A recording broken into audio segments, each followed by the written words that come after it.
The topic for this video is sum and difference formulas. So on your screen, you can see we have formulas for cosine of alpha plus or minus beta, sine of alpha plus or minus beta, tangent of alpha plus or minus beta. So this would be two angles, alpha and beta.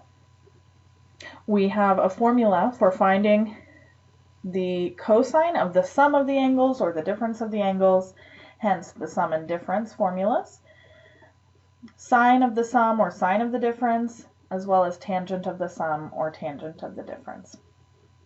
And you can see there are some patterns we can observe, like the cosine alpha plus beta. We have cosine alpha times cosine beta minus sine alpha sine beta, whereas when we switch this plus to a minus inside of the cosine, cosine alpha minus beta follows almost exactly the same form, cosine alpha times cosine beta, but then we have plus instead of minus, sine alpha sine beta. The sine of the sum is sine alpha cosine beta plus cosine alpha sine beta. The sine of the difference is sine alpha cosine beta minus cosine alpha sine beta.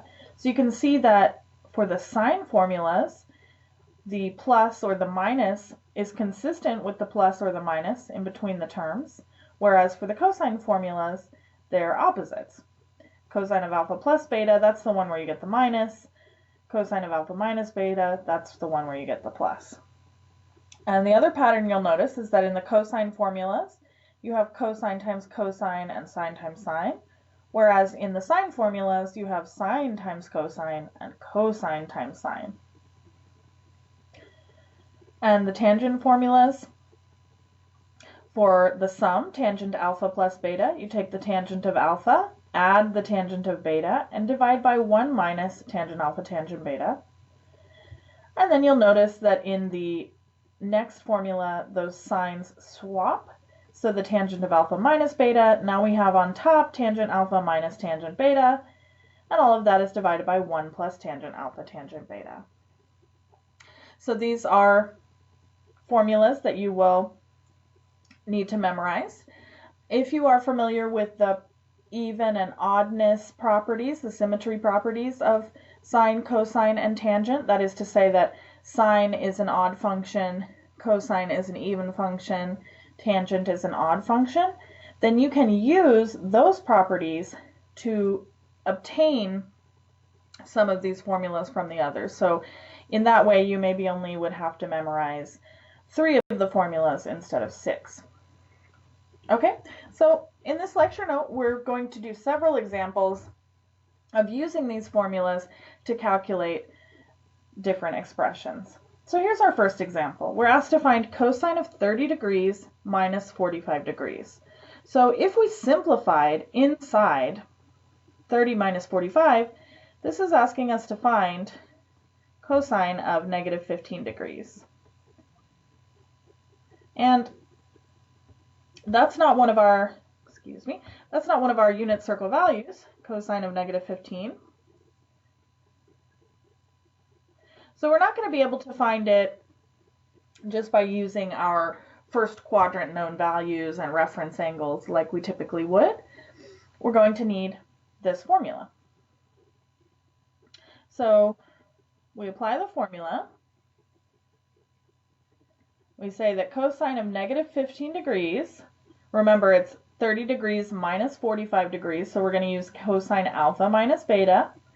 So that's cosine of alpha. Let's go ahead and label these. Alpha is 30 degrees, beta is 45 degrees, and we want to find cosine of alpha minus beta. So we're just going to plug into the formula. The formula says first we do cosine of alpha, so that's cosine of 30 degrees, times cosine of beta, so that's cosine of 45 degrees. And then because it's cosine of alpha minus beta, we have a plus. Then we do sine of alpha, so sine of 30 degrees, times sine of beta, sine of 45 degrees. And now these are all our known trigonometric values, 30 and 45 degrees. So we can express this cosine of negative 15, which we didn't know, in terms of things that we do know and simplify. So cosine of 30 degrees, that should be square root of 3 over 2. Cosine of 45 degrees should be square root of 2 over 2. Sine of 30 degrees should be 1/2. And sine of 45 degrees should be square root of 2 over 2.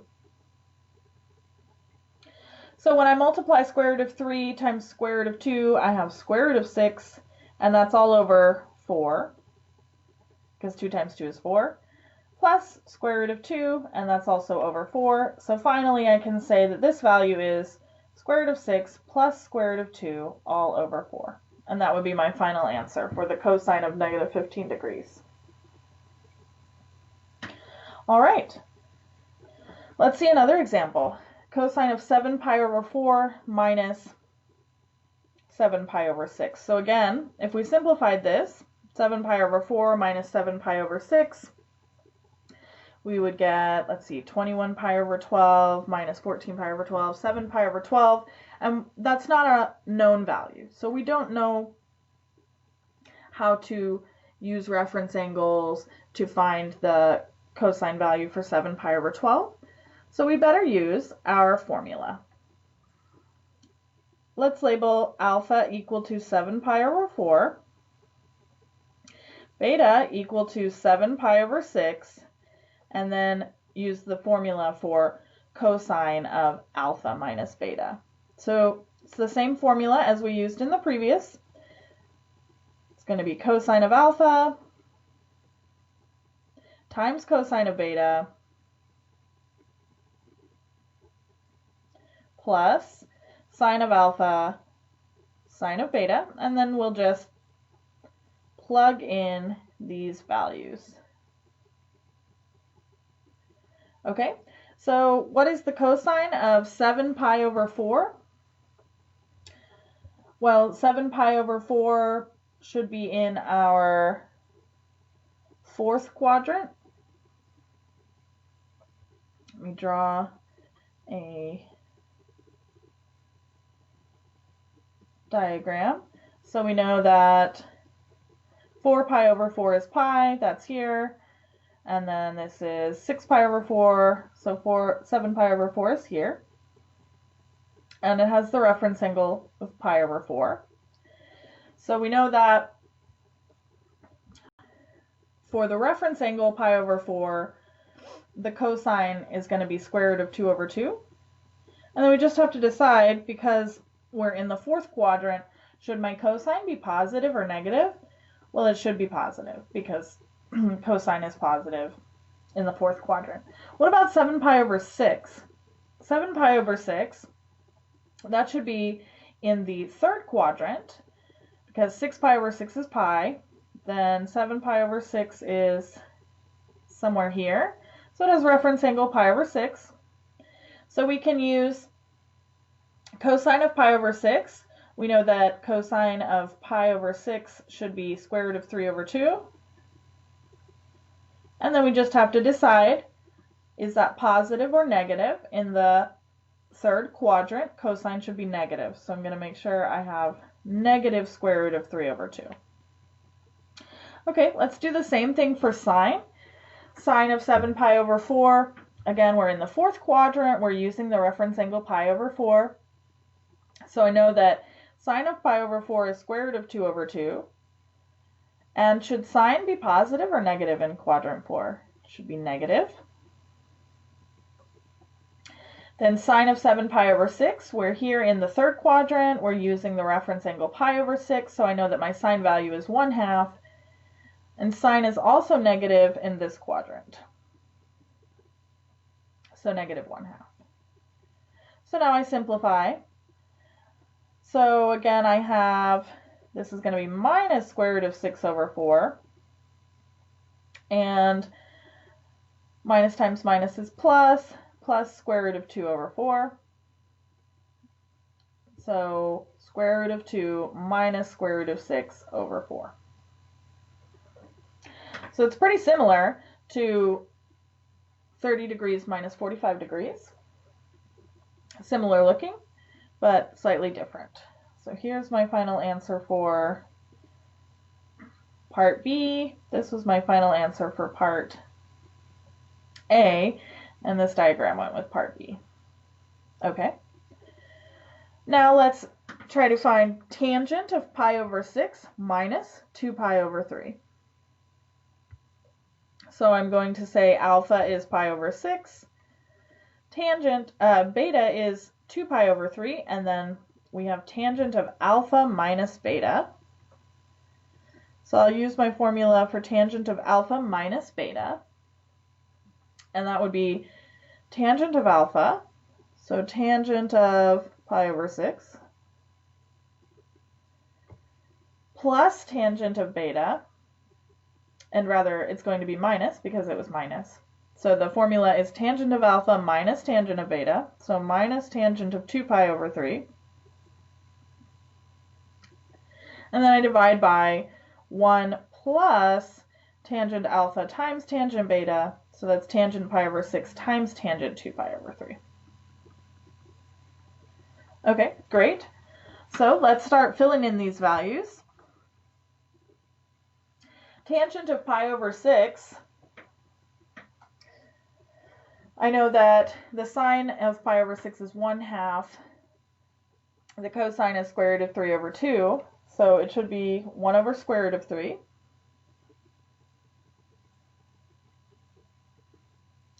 Minus, then the tangent of 2 pi over 3. So 2 pi over 3 is in the second quadrant.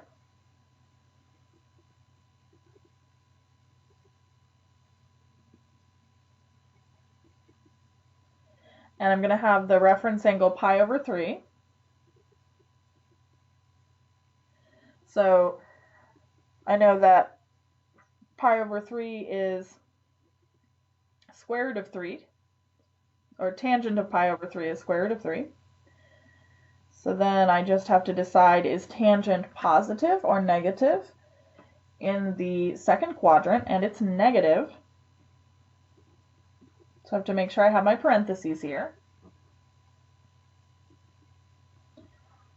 Then I divide by 1 plus tangent of pi over 6. I already know that's 1 over square root of 3. Tangent of 2 pi over 3, I already know that that's negative square root of 3.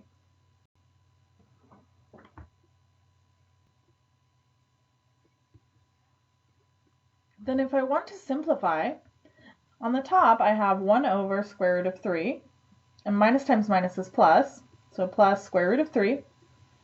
On the bottom I have 1, and then when I multiply square root of 3 times 1 over square root of 3, I get minus 1. So I'm dividing by 0 on the bottom, and I know that's a problem. I'm not able to do that, so I say this is undefined. Now if I go back and I think about it, what I started with was pi over 6 minus 2 pi over 3. What is pi over 6 minus 2 pi over 3? Well, that's pi over 6 minus 4 pi over 6,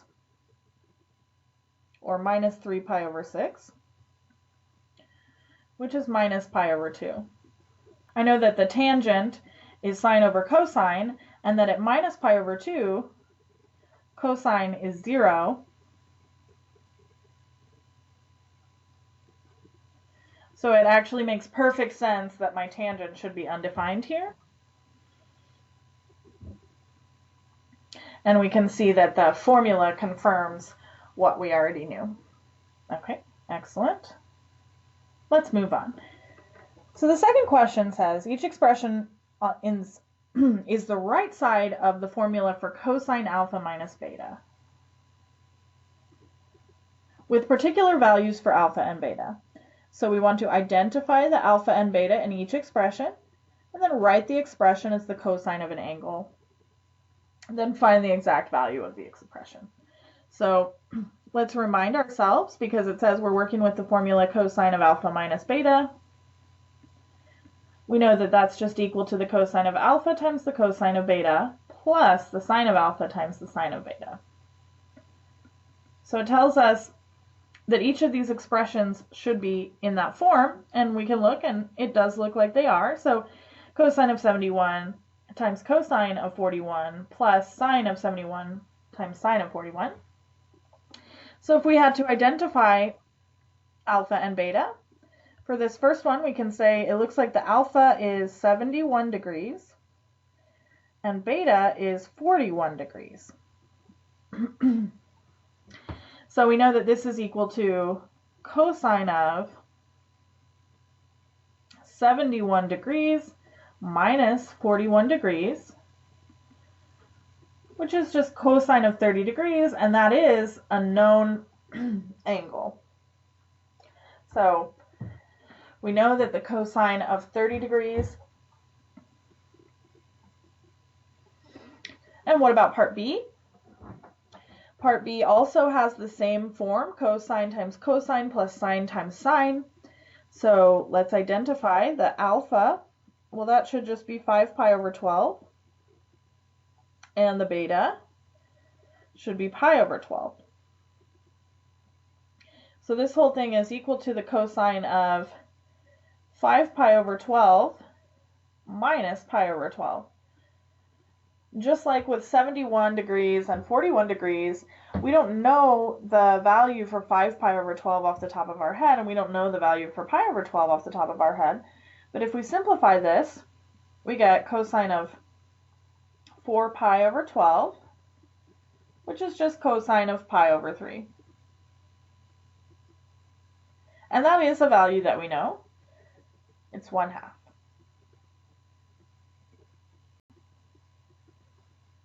So we can use these formulas to go either way. We can, from the expanded form, we can simplify and get something that's a known value, or we can take the sum or the difference of two known values and expand the formula to find the value for an unknown angle.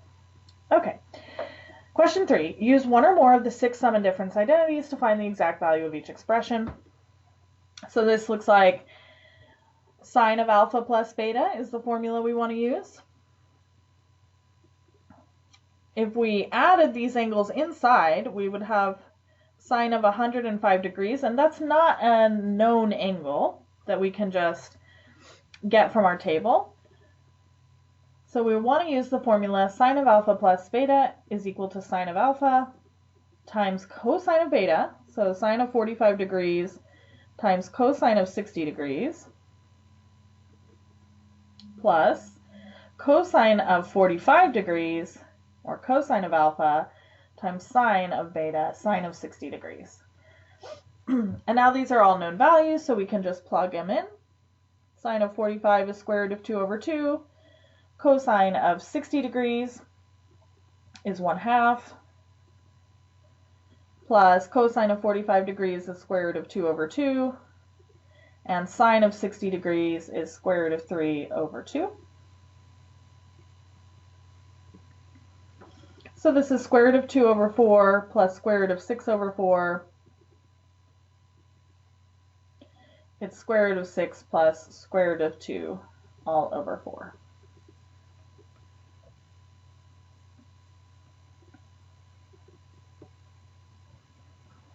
What about sine of 135 degrees? I don't know sine of 135 off the top of my head or from my table of known trig angles, so can I express 135 in terms of angles that I do know? Well, I think that 135 is equal to 90 degrees plus 45 degrees. So let's see if we can use our sine alpha plus beta formula to find the exact value. So we do sine of alpha times cosine of beta plus cosine of alpha sine of beta. And we know that the sine of 90 degrees is going to be 1. 1 times square root of 2 over 2 plus the cosine of 90 degrees is 0. So 0 times square root of 2 over 2 is just 0. So this ends up just being square root of 2 over 2.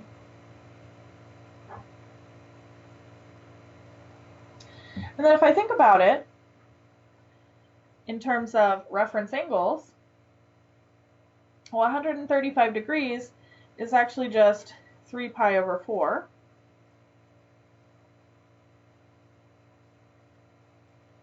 So it is just this angle in the second quadrant with the reference angle of 45 degrees.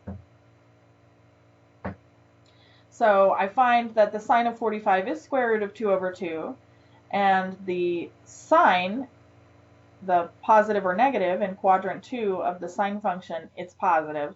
So this makes sense with what we know using reference angles. Okay, how about 41 pi over 12? Well, the first thing I'd like to do, because 41 pi over 12, just go off to the side here and say 41 pi over 12 is way bigger than 2 pi. Because 2 pi, I know that would just be 24 pi over 12. So let me first find a coterminal angle between 0 and 2 pi. And how do I do that? Well, I'm going to subtract multiples of 2 pi since it's bigger. So I'm going to say 41 pi minus 24 pi over 12. Let's see, what is that? So it looks like that should be 17 pi over 12, since 17 plus 24 is 41. And that is between 0 and 2 pi because it's smaller than 24 pi over 12. So that's the first thing I wanted to do. Okay, so what I'm actually trying to find is the sine of 17 pi over 12.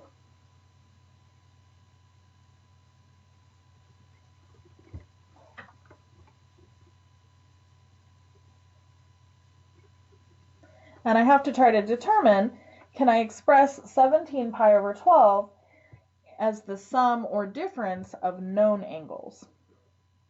Well, let's remind ourselves which angles we know. We know pi over 6, that's 2 pi over 12. Pi over 4, that's 3 pi over 12.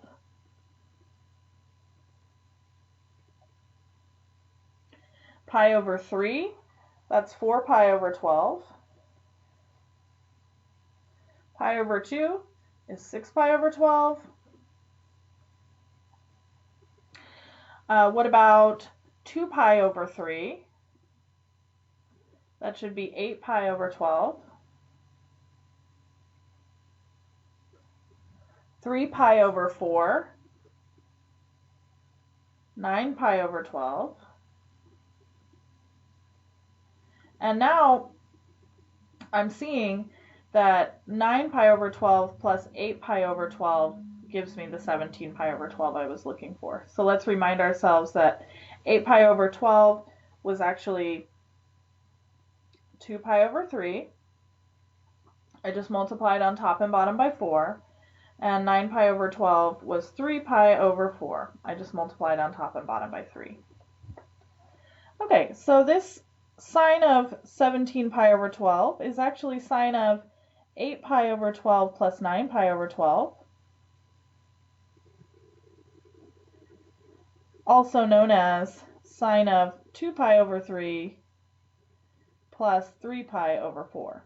And these are at least angles that we can use our reference angles to find the value.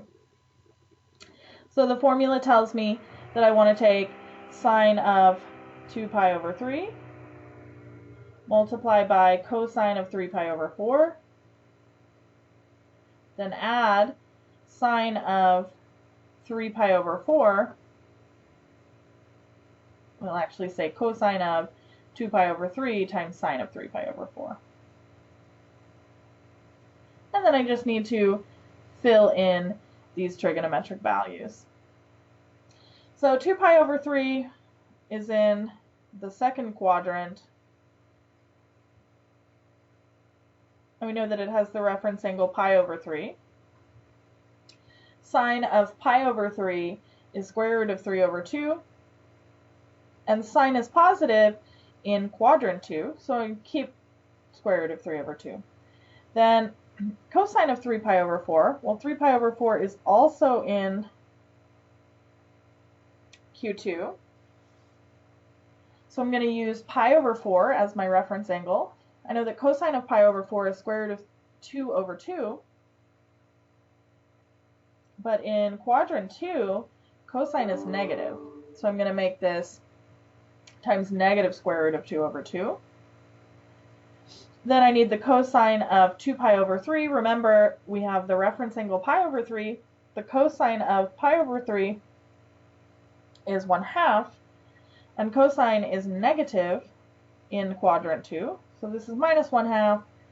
Then sine of 3 pi over 4, I'm going to use the reference angle pi over 4. I know that sine of pi over 4 is square root of 2 over 2, and sine is positive in quadrant 2. So these are my values. I multiply them out, I get minus square root of 6 over 4 and minus square root of 2 over 4.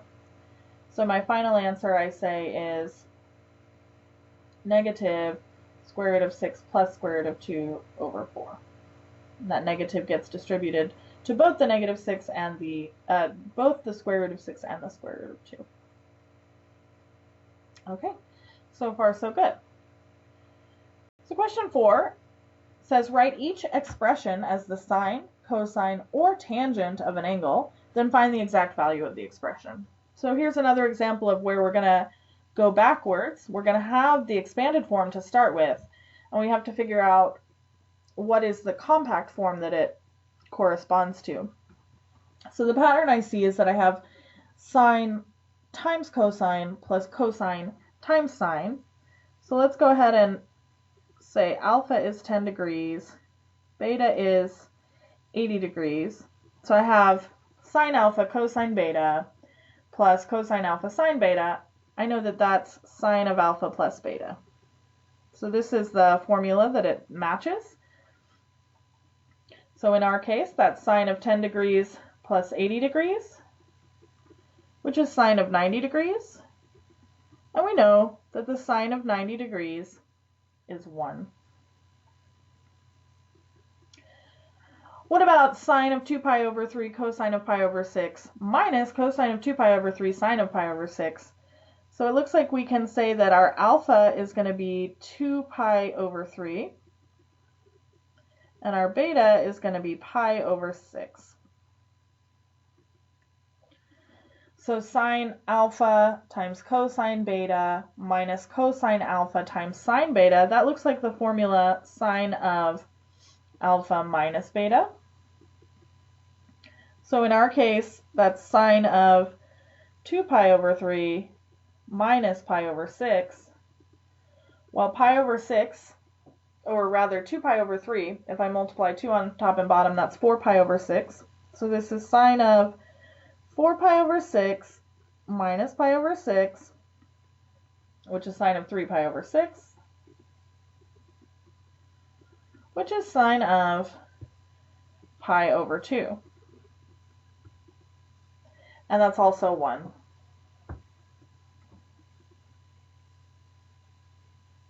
So these two examples are kind of nice. They show you that we can represent sine of 90 degrees or sine of pi over 2 in so many different ways. Because we could express it with the formula sine of alpha plus beta. We could express it with the formula sine of alpha minus beta. We can use radian angles like 2 pi over 3 and pi over 6, or we could use degree measured angles like 80 degrees and 10 degrees, or we could have used 70 degrees and 20 degrees, any angles that add up to 90 degrees or add up to pi over 2, and we can express it as the sum or difference of those angles. So this gives us a lot of flexibility, and it's a powerful tool. Okay, next the question asks us to establish the identity sine of pi over 2 plus theta is equal to cosine of theta. So this is our co-identities. The sine of an angle plus pi over 2 or an angle plus 90 degrees is equal to the cosine of that angle. And it gives us, it's multiple choice, so we can look at each option and we try to identify which of the four statements establishes the identity. So let's start with A, sine of pi over 2 plus theta. So if this was alpha plus beta, then we would have sine of alpha, and I see sine of beta, but that doesn't match our known formula for alpha plus beta. We know that sine of alpha plus beta should be sine of alpha cosine beta plus cosine alpha sine beta.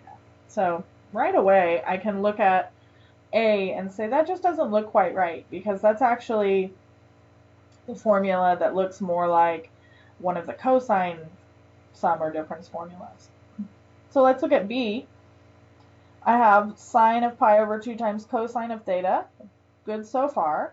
But then I have a minus, and I know that's not right because my formula should have plus. So let's look at C. Again, C is not right because I have sine times sine. I know that that doesn't happen in the sine formula. So let's look at D. Does it follow my pattern? Sine of alpha times cosine of beta plus cosine of alpha times sine of beta. Yeah, that looks perfectly right. And then let's follow it through. We know that sine pi over 2 is equal to 1. So this is 1 times cosine of theta. And we know that cosine pi over 2 is equal to 0. So we add 0 times sine of theta. 0 times sine of theta is just equal to 0. So this simplifies to 1 times cosine of theta equals cosine of theta. So D is exactly the one that proves the identity.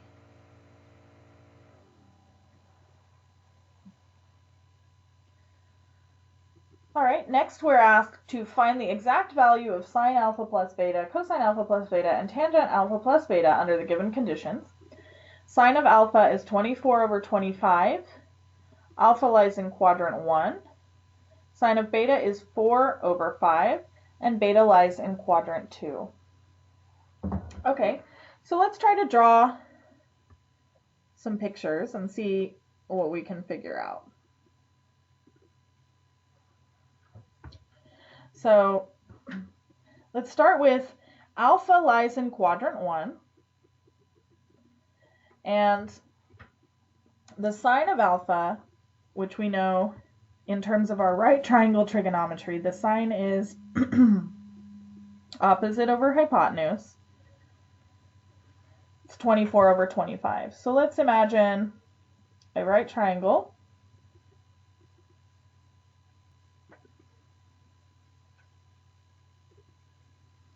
In this right triangle is the angle alpha, and we know that the sine value is 24 over 25, so I'm going to label my opposite side 24 and my hypotenuse 25. Then I should be able to, using Pythagorean theorem, solve for the missing side of the triangle. So it's going to be 25 squared is equal to 24 squared plus, let's call the missing side x squared. So 25 squared is 3125, I believe. I'm sorry, one too many fives there. 625, because 5 times 5 is 25. Times 5 is 125, and that times 5 is 625. So 625 is equal to 24 squared is 576 plus x squared. So 625 minus 576 is 49. 49 is equal to x squared. So x is equal to 7. So I can fill in x equals 7, and that completes my quadrant 1 triangle containing alpha. Let's do the same thing for beta. Beta is lying in quadrant 2.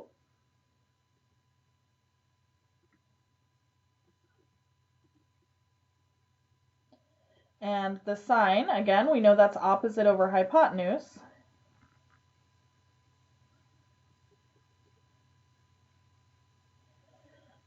Is 4 over 5. So 4 over 5. And again, I can solve for the missing side. I have that 5 squared is equal to 4 squared plus x squared. That's 25 is equal to 16 plus x squared. 25 minus 16, we have 9 equals x squared. Now, in the first triangle, I chose the positive root. I chose positive 7. But there's one other possibility, which is that negative 7 squared is also 49. I chose the positive one because I knew I was in quadrant 1. In this case, I have x squared equals 9. I'm going to make this negative 3 because I know that I'm in quadrant 2, so I know that I'm on the negative side of my x-axis. Okay, so we've got our triangles. We're ready to go.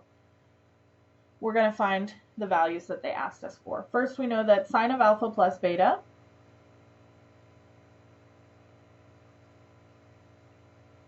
that's equal to sine of alpha cosine beta plus cosine alpha sine beta. We know that. So we should be able to use our triangles to plug these in. Sine of alpha, well, we already know that's 24 over 25. That's the information that we started with. Cosine of beta, we weren't given that, but we can find it using our triangle. So I do adjacent over hypotenuse. That's negative 3 over 5. Then I need to find cosine of alpha. Again, I wasn't given that information, but I can use my triangle. Adjacent over hypotenuse, that's 7 over 25. And sine of beta, opposite over hypotenuse, is 4 over 5. So now I'm ready to simplify. 24 times 3 is 72. This is negative 72 over 125 plus 7 times 4 is 28, 28 over 125. And finally, I can simplify by doing 72 minus 28. So that's 44 over 125. I was also asked to find cosine alpha plus beta. So I'll do the same. I know that the formula tells me I need cosine alpha times cosine of beta. Well, cosine of alpha I already found to be 7 over 25. Cosine of beta I already found to be minus 3 over 5. And then I do minus sine alpha times sine beta. And these are the values that the problem gave me. So minus 24 over 25 times 4 over 5. And I'll simplify. 7 times negative 3 is negative 21 over 125. And again, I have minus, so minus 24 times 4 is 96 over 125. And then if I combine them, I get negative 96, 106, 116, 117 over 125. And then lastly, I want to find the tangent of alpha plus beta. So I'll use my formula for tangent of alpha plus beta. That tells me that I need to find tangent of alpha. Well, tangent of alpha is going to be sine over cosine. Let's see, I'm running out of room here, so let me use this space, borrow some space from the previous problem. Tangent of alpha, I know that's sine alpha over cosine alpha. So what is sine alpha? Sine alpha is 24 over 25. and I want to divide by cosine of alpha, which was 7 over 25. So this is just going to simplify to 24 over 7. What about tangent of beta? Well, again, I need sine of beta. Sine of beta was 4 over 5. And cosine of beta was minus 3 over 5. So this is going to simplify to minus 4 over 3. So I'm going to plug those in downstairs. So tangent of alpha, 24 over 7. Then I add tangent of beta, negative 4 over 3. And all of that gets divided by 1 minus tangent of alpha times tangent of beta.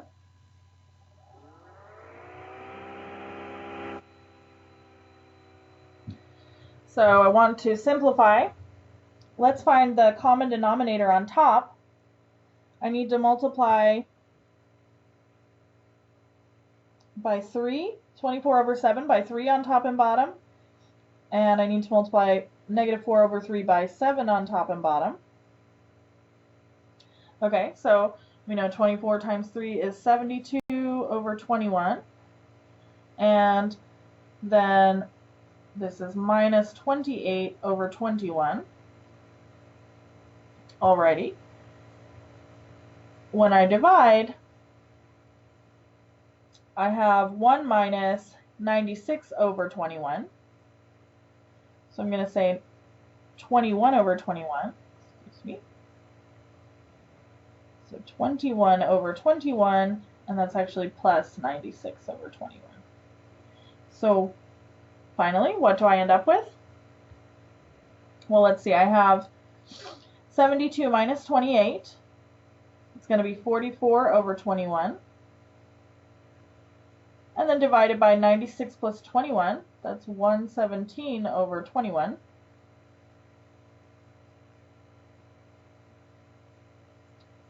So I have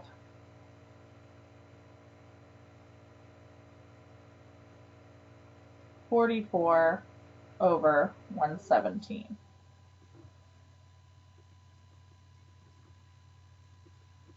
So I just noticed one slight issue here.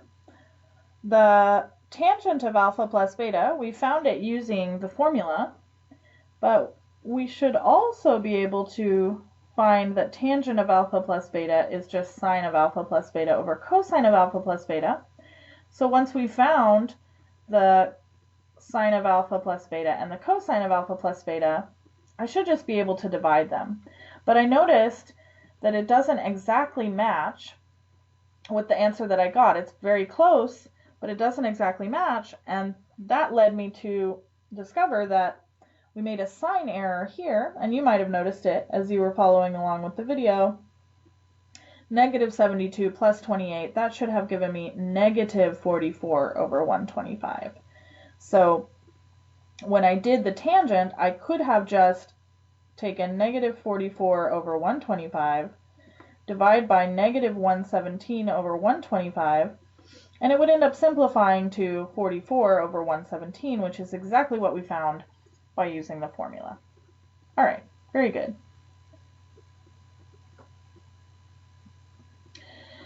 Let's do another example, maybe of a similar type. We're given sine alpha equals 7 over 25, cosine of beta equals 15 over 17. Instead of telling us the quadrant, they're telling us a range for the angle. Alpha is between 0 and pi over 2, so that actually just tells me that it's in quadrant 1. Beta is between 0 and pi over 2, so it's also just in quadrant 1. We can draw a couple of diagrams and use our right triangle trigonometry, just like we did in the previous problem. So I have some angle in quadrant 1, say alpha, and some angle in quadrant 1, say beta, and these diagrams are not drawn to scale. All I really need to know is that I have a right triangle in the first quadrant. It's not drawn to like an accurate whether alpha is bigger than beta or beta is bigger than alpha. I don't know yet. Okay, so then I can start filling in. Sine is opposite over hypotenuse, so I know that this side is 7 and this side is 25. And I can solve for the other side. From the previous problem, I know that if I have a side of 7 and a hypotenuse of 25, then this side should be 24. And it is in quadrant 1, so it's positive 24. I have cosine of beta, so adjacent over hypotenuse is 15 over 17. So I fill in the sides accordingly, and I'll need to solve for the final side. So 15 squared is 225. So I have 15 squared plus y squared, and 17 squared is 289. Let me put that here and write 17 squared above. Okay, so I'm going to subtract 225 from both sides. 289 minus 225, I get y squared equals 64.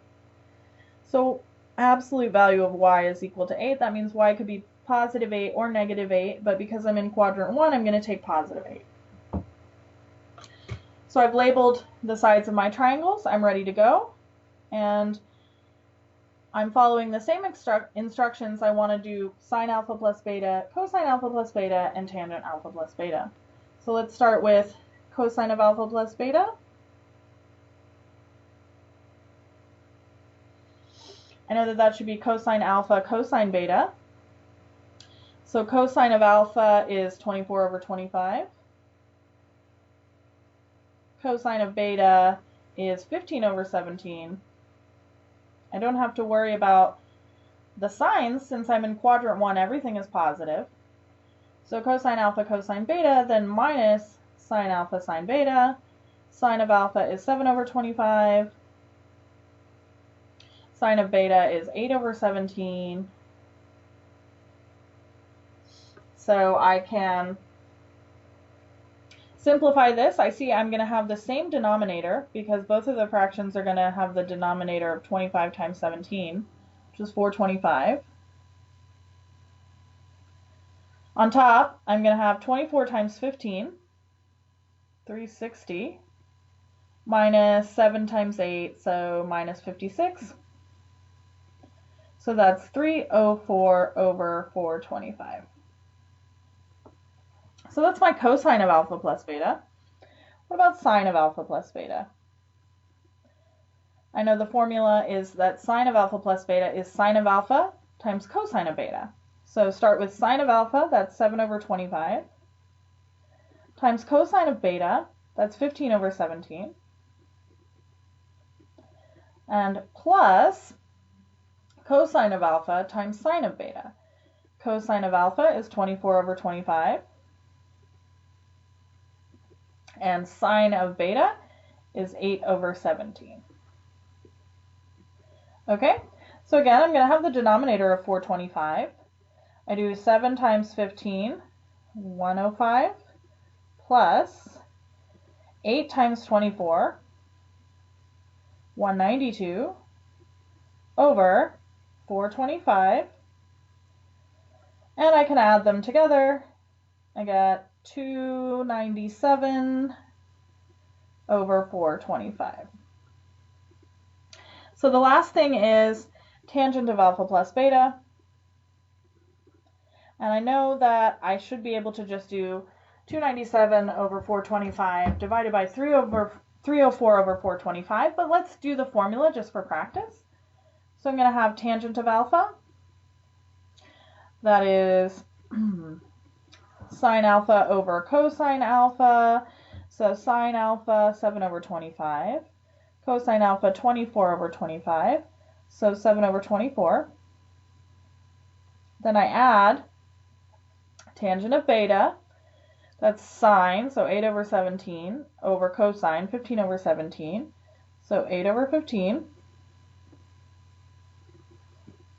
And divide everything by 1 minus tangent of alpha times tangent of beta.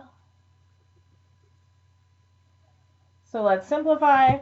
I want to find the common denominator on top, so I'm going to multiply 7 over 24 by 15 on top and bottom. So I got 105 over 24 times 15. We already know that's 360, plus I need to multiply 8 times 24, 192 over 360. On the bottom, I'm going to have 360 over 360 minus 56 over 360.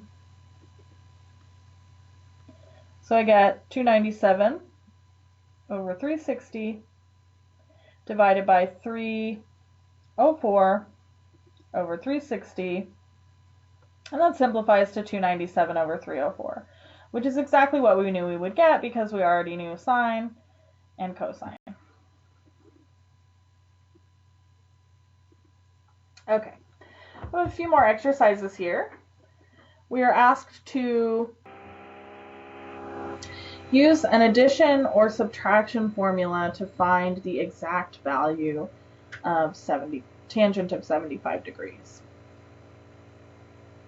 Okay, so let's see, what can we do here?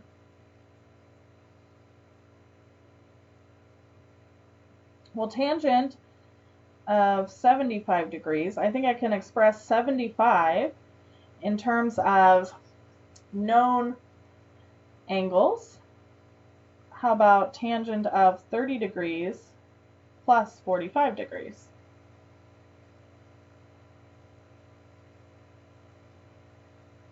And then let's use the formula. If alpha is 30 and beta is 45, then tangent of alpha plus beta, I know that's tangent of alpha, so tangent of 30 degrees, plus tangent of beta, so tangent of 45 degrees, and everything divided by 1 minus the product, so 1 minus tangent of 30 times tangent of 45.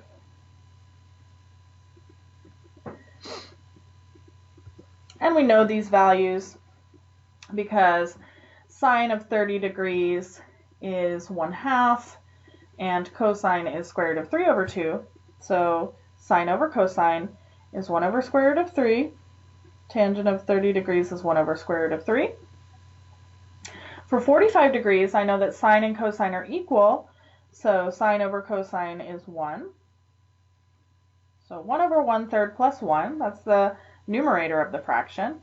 Then I have 1 minus 1 over square root of 3 times 1. So I end up with 1 over square root of 3.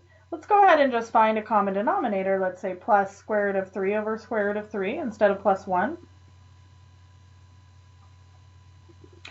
And here again, same thing, I want to find the common denominator. So I'm going to, instead of writing 1, I'm going to write square root of 3 over square root of 3 minus 1 over square root of 3.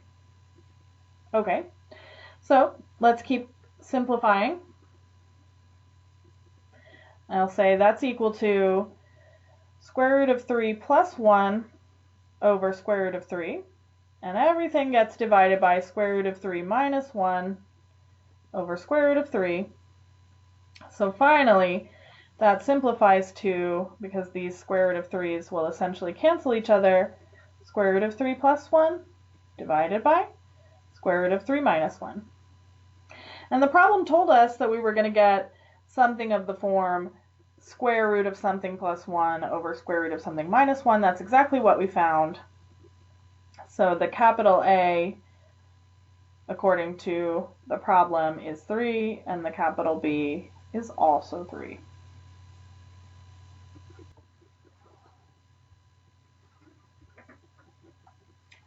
Okay, so let's look at one more type of problem for our section on sum and difference rules.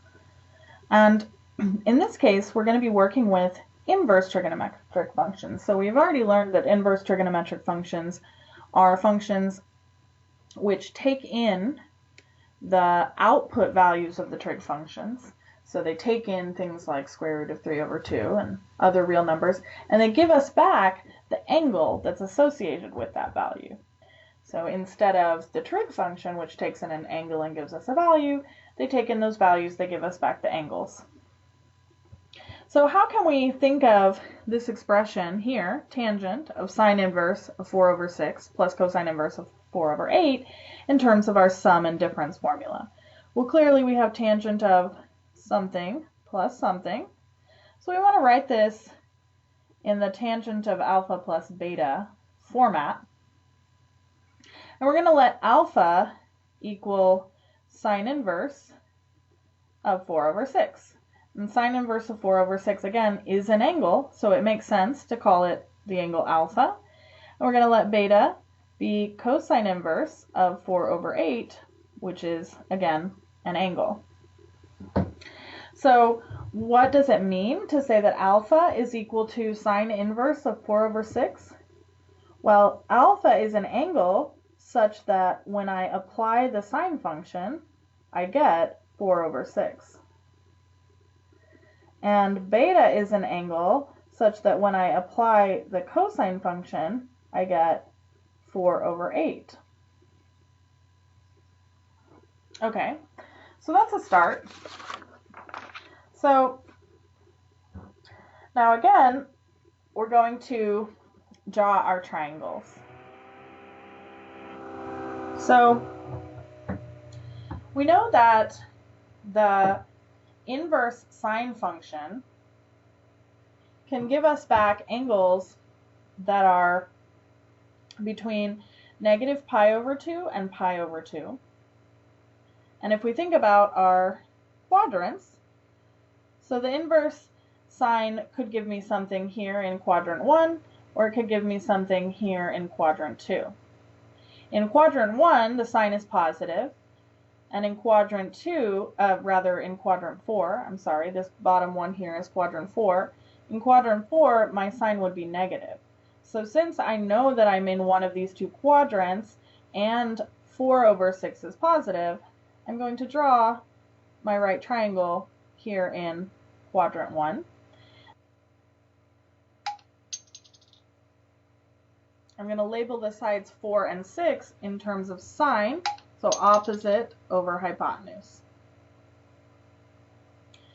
And I know that I can find the missing side using the Pythagorean theorem.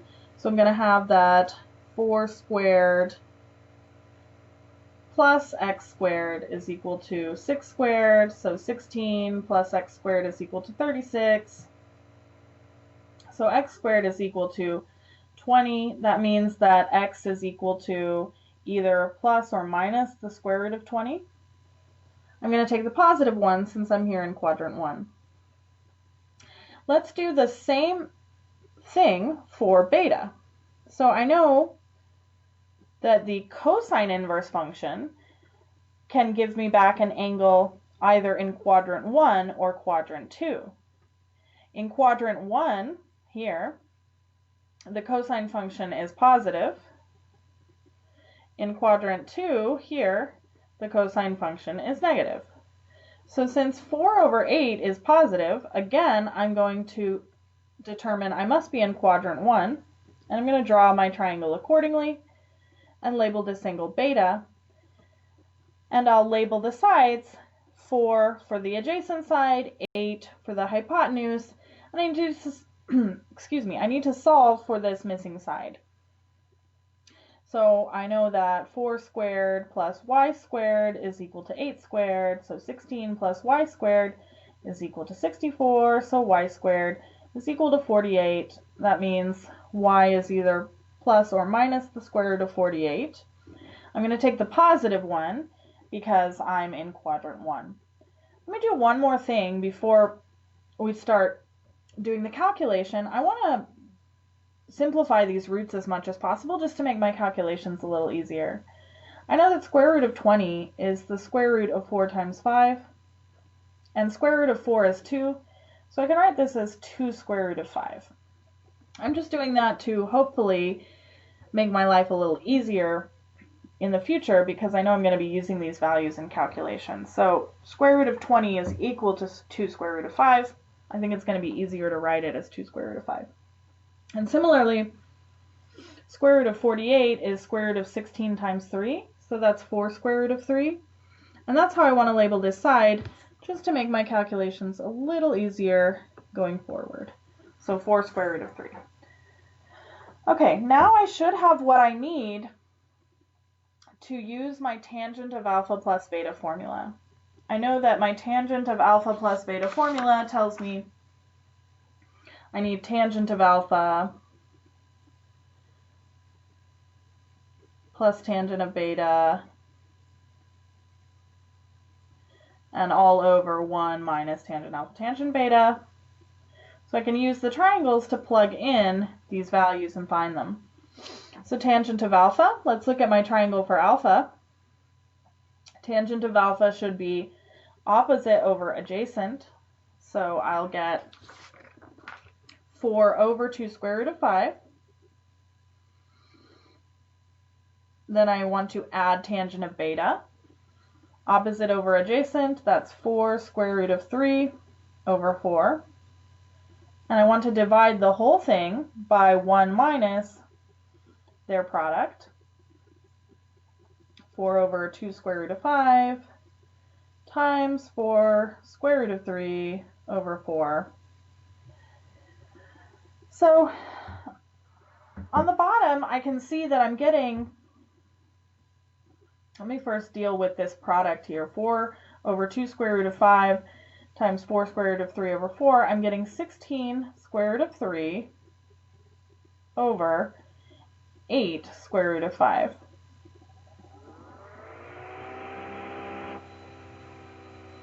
And I know I'm going to have 1 minus, and then I'm going to do something with the top. So let's simplify that a little bit, because I can see that I can cancel. Well, actually, let's leave it for now. So let's make this 1 also 8 square root of 5. So let's say this is 8 square root of 5 over 8 square root of 5, which is equal to 1, and then minus this thing. So since I see the 8 square root of 5, what I want to do is make the common denominator 8 square root of 5 on top as well. So what do I need to multiply with the first fraction in order to have 8 square root of 5? Well, I need to multiply 4 because I already have 2 square root of 5. And what do I need to multiply here? Well, I need to multiply 2 square root of 5 on top and bottom.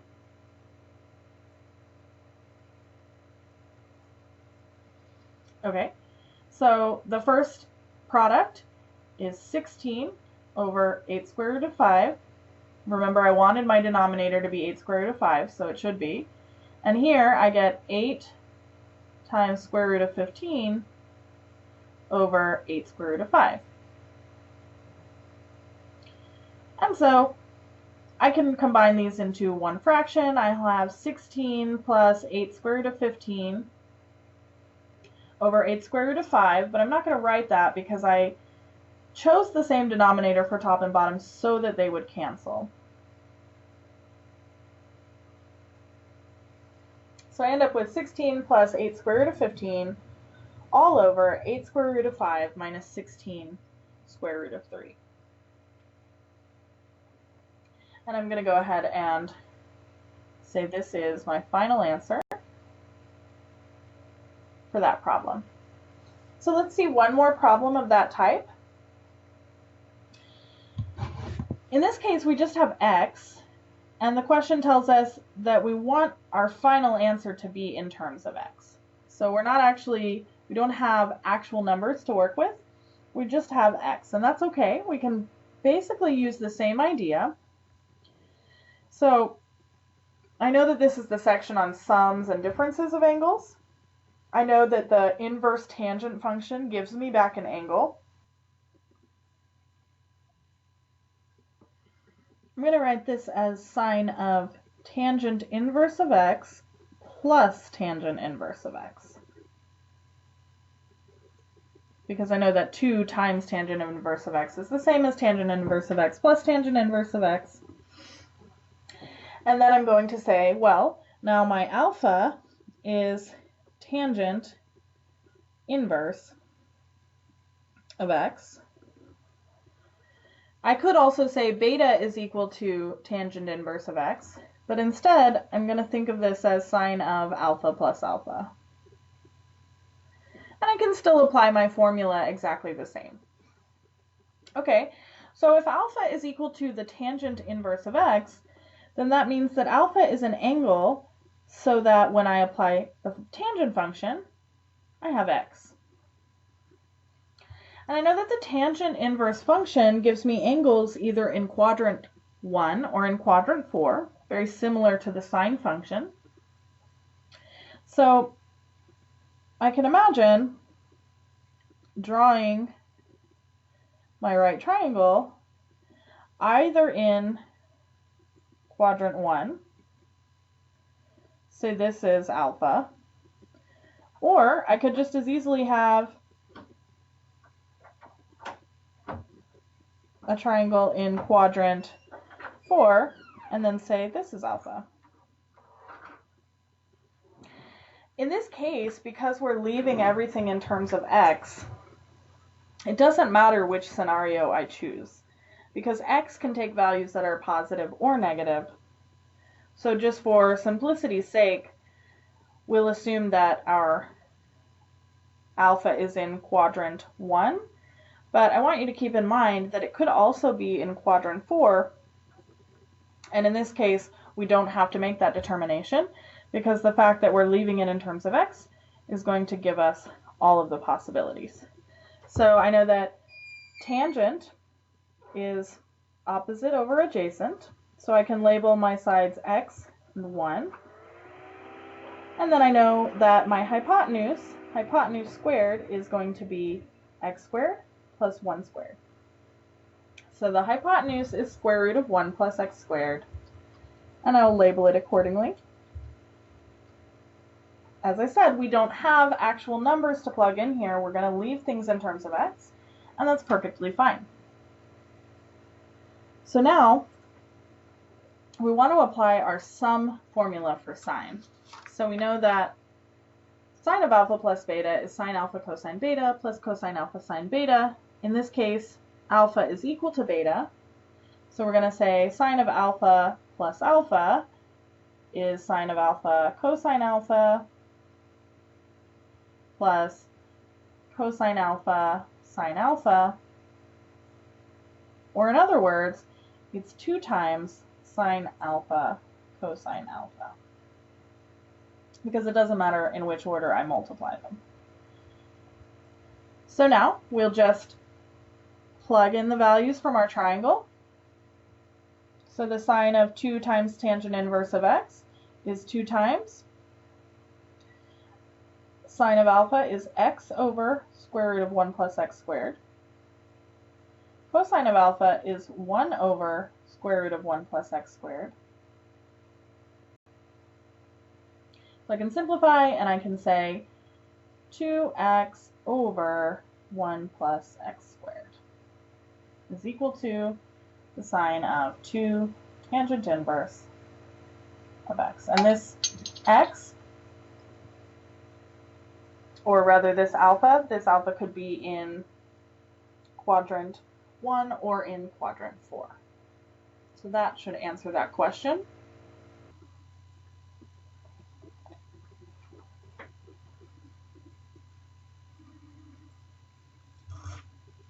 So let's see a few more examples of using our sum and difference formulas. Question 1 asks us to find the exact value of tangent 11 pi over 6 plus 7 pi over 4. So we know that our tangent formula, if we let alpha be 11 pi over 6 and beta be 7 pi over 4, should be tangent of 7 pi over 6, 11 pi over 6 plus tangent of 7 pi over 4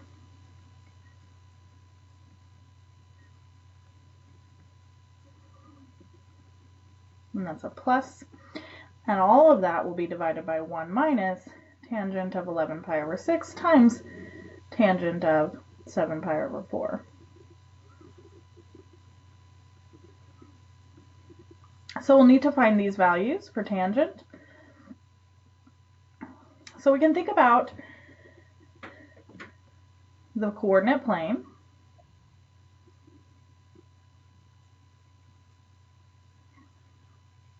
And we know that 11 pi over 6 is in quadrant 4.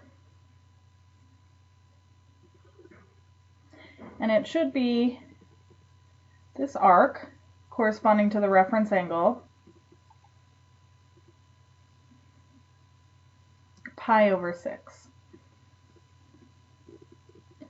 So that should be the reference angle pi over 6. Or so it's 11 pi over 6, which is negative pi over 6, so it corresponds to the reference angle of pi over 6. Then what is tangent of pi over 6? Well, we know that sine of pi over 6 is 1/2, and cosine is square root of 3 over 2, so tangent of pi over 6 is 1 over square root of 3, and then we just have to determine if tangent is positive or negative in quadrant 4. We know tangent is negative in quadrant 4, so this should be minus 1 over square root of 3. That's just the tangent of 11 pi over 6. Now what about 7 pi over 4? Well, 7 pi over 4 is also in the fourth quadrant, and it corresponds to this angle in the fourth quadrant with reference angle pi over 4. So 7 pi over 4 is coterminal to negative pi over 4, and the reference angle is pi over 4. Again, we know tangent is negative in the fourth quadrant, so we're going to say minus, and tangent of pi over 4 is 1. And all of that will be over 1 minus the product of negative 1 over square root of 3 and negative 1. So to simplify, let's find the common denominator. Let's say this is minus 1 minus square root of 3, and all of that is over square root of 3. That's just the top. The denominator of the fraction, I'm going to say this is square root of 3. Minus times minus is plus, but there's a minus, so over 1, minus 1 over square root of 3. So that's just finding the common denominator and combining. And finally, this will simplify to minus 1 minus square root of 3 all over square root of 3 minus 1. Alrighty. If I wanted to take it just a little bit further, I could say this is minus, and then 1 plus square root of 3 over minus 1 minus square root of 3, cancel the minuses, and say 1 plus square root of 3 over 1 minus square root of 3. That's the value. But it would have been fine probably to stop here at negative 1 minus square root of 3 over square root of 3 minus 1. Let's find tangent of pi over 6 minus 2 pi over 3. Now, the tangent of pi over 6, again, if I think about my coordinate plane, pi over 6 is in the first quadrant, and the sine at pi over 6 is 1/2. The cosine is square root of 3 over 2, so the tangent is 1 over square root of 3.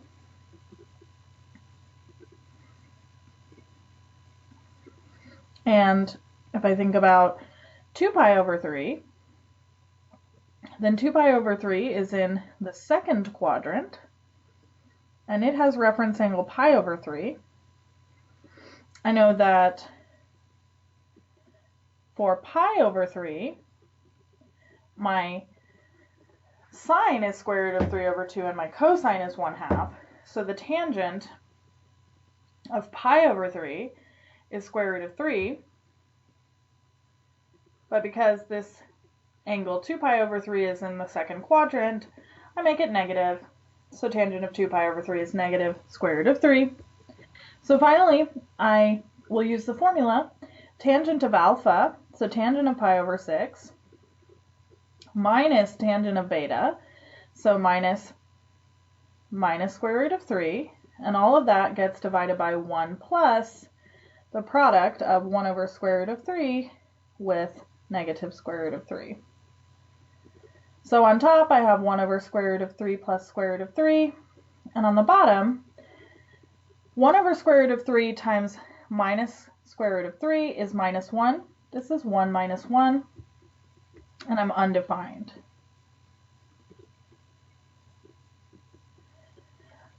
We've seen an example like this already. If I go back and I think about pi over 6 minus 2 pi over 3, or minus 4 pi over 6, I would have minus 3 pi over 6, which is minus pi over 2.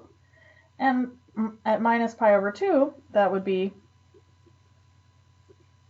this quadrantal angle.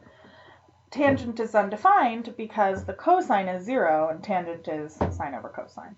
So it makes perfect sense that we would find that this is undefined. Okay. Question 3, it looks like we have the expanded form. We have the tangent alpha minus tangent beta over 1 plus tangent alpha tangent beta form, or in this case it's tangent alpha plus tangent beta over 1 minus tangent alpha tangent beta. So if we let alpha equal 25 degrees and beta equal 20 degrees, then it looks like this exactly matches the form of tangent alpha plus beta. Tangent alpha plus tangent beta all over 1 minus tangent alpha times tangent beta. So this is tangent of 25 degrees plus 20 degrees, which is tangent of 45 degrees. And we know that sine and cosine are equal at the angle 45 degrees. So this is just 1. Okay, what if we were asked to find tangent of 285 degrees? Find the exact value by difference identity. So specifically, it wants us to use tangent of alpha minus beta. So we need an alpha and a beta so that alpha minus beta is 285 degrees, and we need alpha and beta to be these known angles. So what are the angles that we know? We know 30 degrees. We could start with 0, 30 degrees, 60 degrees. I skipped 45 degrees on accident. We know 90 degrees, then we know 120, 135, 150, 180. We know 210, and we know 225, 240, 270,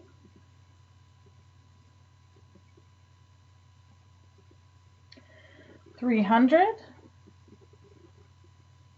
315, 330, and then if we're at 360, we're back at 0. So I need to find two numbers from this list so that when I subtract them, I get 285. Well, what about 315 minus 30? Or 330 minus 45? Let's do that one. Let's let alpha equals 330 and beta equals 45. Then we have alpha minus beta equal to 285. And if we use our tangent of alpha minus beta formula, we know that we are going to need tangent of alpha, so tangent of 330 degrees, plus tangent of beta, tangent of 45 degrees, And all of that is going to be divided by 1 minus tangent of 330 degrees times tangent of 45 degrees. So what is tangent of 330 degrees? Well, I know one full rotation would be 360 degrees. So 330 degrees would be like stopping 30 degrees shy of the full rotation. So this angle is 30 degrees. That means my reference angle is 30 degrees. So I'm going to use the reference angle of 30 degrees, and I find out that the tangent should be 1 over square root of 3, but since I'm in the fourth quadrant, that's minus 1 over square root of 3. And then I know that tangent of 45 degrees is 1, all over 1 minus 1 over square root of 3. So let's simplify. I want to find common denominator, so again, I'm going to write this as minus 1 plus square root of 3 all over square root of 3, and then divide by square root of 3 plus 1 all over square root of 3. So I have that this is square root of 3 minus 1 over square root of 3 plus 1. That's my value for tangent of 285 degrees.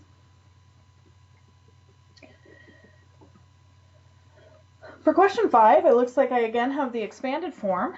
And because I see on the top tangent minus tangent, I'm thinking this should be the tangent alpha minus beta form. And I want to call alpha 4 pi over 5 and beta 11 pi over 20. So then tangent of alpha minus beta is tangent of 4 pi over 5 minus 11 pi over 20. Let's find a common denominator.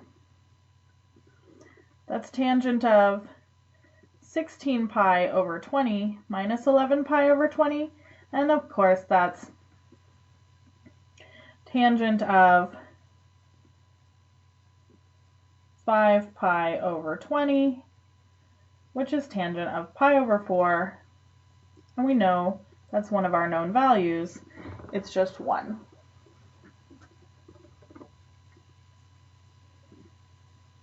So let's find the exact value of tangent 105 degrees. Now, just a moment ago, we wrote the list of all of the known angles. So I'm thinking about two angles, alpha and beta, so that when I subtract alpha minus beta, I get 105. Well, what about 150 minus 45? These are two angles that I know. Or 135 and 30. Those are two angles that I know. And I get 105. There might even be more combinations, but you can see we have more than one way of doing this. Let's take 135 and 30. So 135 degrees is in the second quadrant, and we know that it has reference angle of 45 degrees. So tangent of 45 degrees I know is 1, and then because this angle is in the second quadrant, tangent is negative. So I'm going to say tangent of 135 degrees is negative 1. And tangent of 30 degrees, well, I know that's just 1 over square root of 3. So let's plug that into our difference formula and see, we have multiple choice here, see if we can figure out which one of these it should be. So tangent of alpha minus beta should be tangent of alpha. I'm taking alpha to be 135, and then minus tangent of beta, so minus 1 over square root of 3. And all of that should be divided by 1 plus tangent alpha times tangent beta, so negative 1 times 1 over square root of 3. So if I want to simplify by finding a common denominator, I would say this is minus square root of 3 minus 1 all over square root of 3, and then that's divided by square root of 3 minus 1 over square root of 3. So what do I have? I have minus square root of 3 minus 1 over square root of 3 minus 1.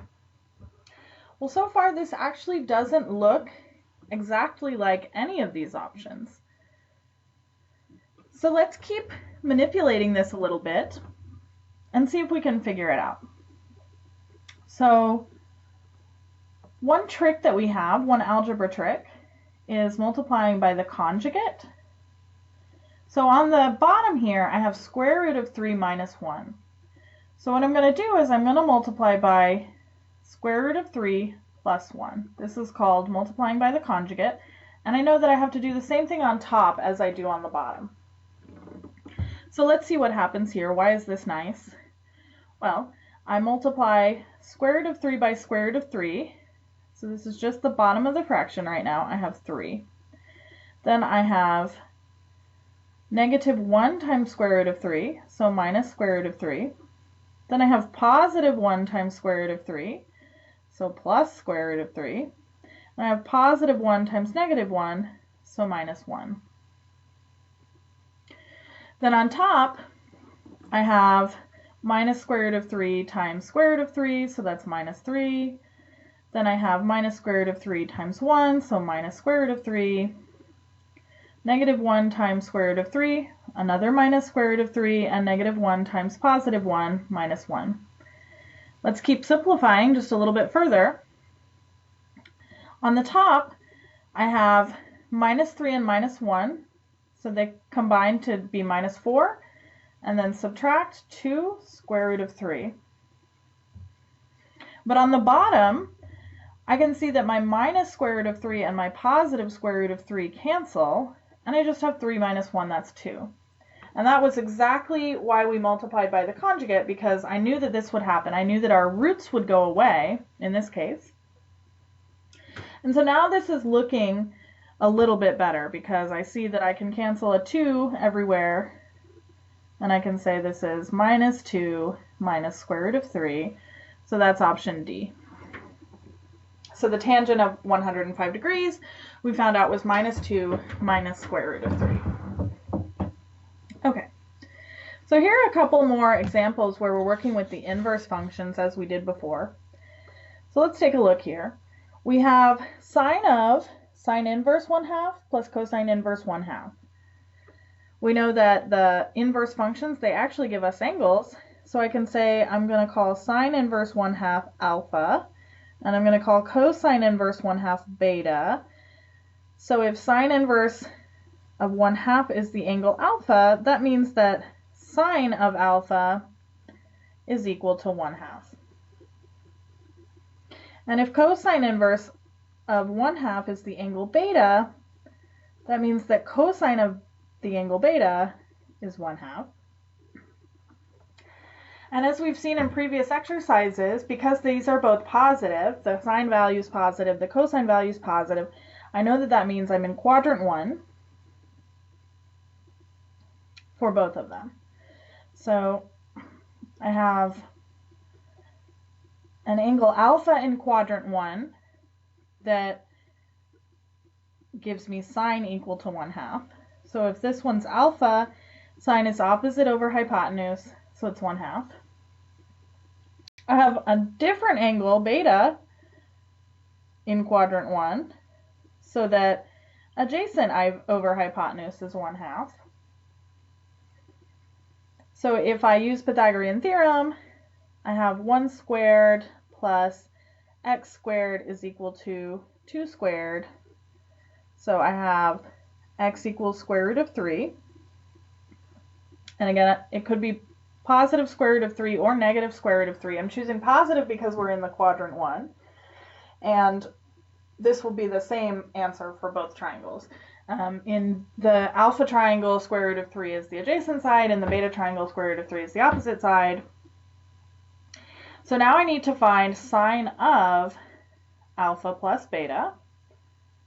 So I'm just going to plug into my formula, which I know is, first I find sine of alpha. So I need sine of alpha, and sine of alpha is 1/2. I multiply by cosine of beta. Cosine of beta is 1/2. Then because it's sine of alpha plus beta, I do plus cosine of alpha. Well, cosine of alpha wasn't given here, but from my triangle I can see it's square root of 3 over 2. and then I need sine of beta. Sine of beta, again, wasn't given to me, but I can see for my triangle, it's square root of 3 over 2. So I get 1/4 plus 3/4, so that's 1. All right. One more example like that. Sine inverse of 1/2, cosine inverse of 1/2. So it's the exact same alpha and beta as in the previous exercise, so I'm just going to continue to use these triangles. Now instead of sine of alpha plus beta, we're doing cosine of alpha plus beta. So I'm going to plug into that formula. So I know that I need cosine of alpha, and cosine of alpha is square root of 3 over 2.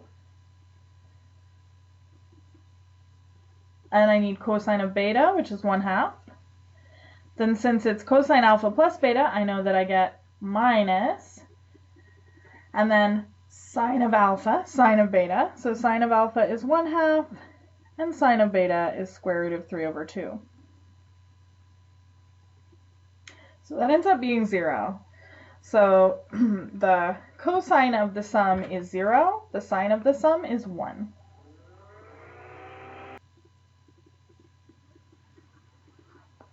So question 8 is interesting. It says if sine of x plus cosine of x is equal to square root of 2 sine of x plus a pi, then the number a is equal to what between 0 and 2? Well, we know this is the section on sum and difference formulas. So, and I see sine of x plus a pi here. So let's start exploring what this means. So if sine of x plus cosine of x is equal to square root of 2 sine x plus a pi, I'm going to use my sine of alpha plus beta formula to rewrite this as square root of 2. I'll start a big bracket. I know that sine of alpha plus beta, if I let alpha equals x and beta equals a pi, then the formula tells me it should be sine of alpha cosine beta, so sine of x cosine of a pi, plus cosine alpha sine beta, so cosine of x and sine of a pi. So now I think we're getting somewhere because I have sine of x, cosine of x, sine of x plus cosine of x. And here I'm going to distribute the square root of 2, so I'm going to say this is equal to sine of x times square root of 2 cosine of a pi plus cosine of x times square root of 2 sine of a pi.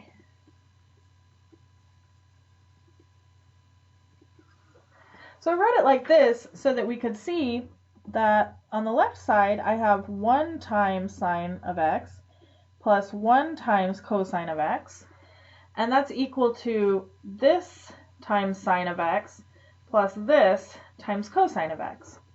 So I can write two equations. If this is true, then that means that 1 is equal to square root of 2 cosine of a pi, and 1 is equal to square root of 2 sine of a pi.